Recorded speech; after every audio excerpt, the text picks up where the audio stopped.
আজকে একটা গুরুত্বপূর্ণ কথা বলবো মোবাইল সার্ভিসিং নিয়ে। অনেকেই ভাবে ভাই আমি মোবাইল সার্ভিসিং শিখব তারপর লাখ টাকা কামাবো, কিন্তু আসল সত্যিটা হলো হ্যাঁ, আপনি অবশ্যই পারবেন লাখ টাকা কামাতে, তবে তার আগে আপনাকে দিতে হবে ধৈর্য, পরিশ্রম আর সময়। দেখেন, এই কাজটা এমন না যে আজ শিখলেন কালই টাকা আসবে। এই ফিল্ডে টিকে থাকতে হলে আগে আপনাকে নিজেকে তৈরি করতে হবে। আপনাকে শেখার প্রতি আগ্রহী হতে হবে, প্রতিদিন প্র্যাকটিস করতে হবে।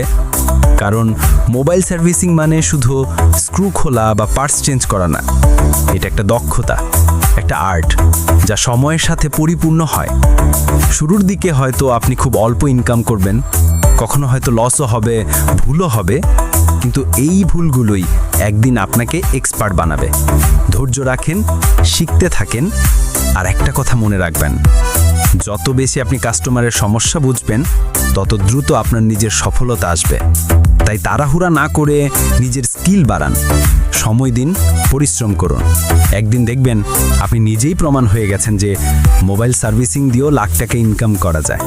দেখেন ভাই, অনেকেই ভাবে মোবাইল সার্ভিসিং শিখলেই এই 2 মাসের মধ্যে লাখ টাকা ইনকাম করব। কিন্তু সত্যিটা কি জানেন?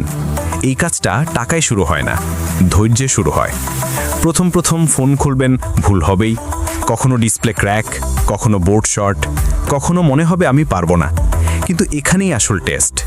আপনি যদি এখান থেকে উঠে দাঁড়াতে পারেন, প্রতিদিন একটু একটু করে শিখতে পারেন, তাহলেই একদিন আপনি হবেন প্রো টেকনিশিয়ান ইনশাআল্লাহ। মোবাইল সার্ভিসিং শুধু স্কিল না ভাই, এটা একটা মানসিকতা, যেখানে ধৈর্য, ফোকাস আর প্র্যাকটিস এই 3টাই আপনাকে সফল করে। তাই ভাই, হাল ছাড়বেন না, ভুল থেকে শিখুন, সময় দিন। একদিন নিজেই বলবেন আলহামদুলিল্লাহ, আজকে আমি সত্যিই কিছু হতে পেরেছি।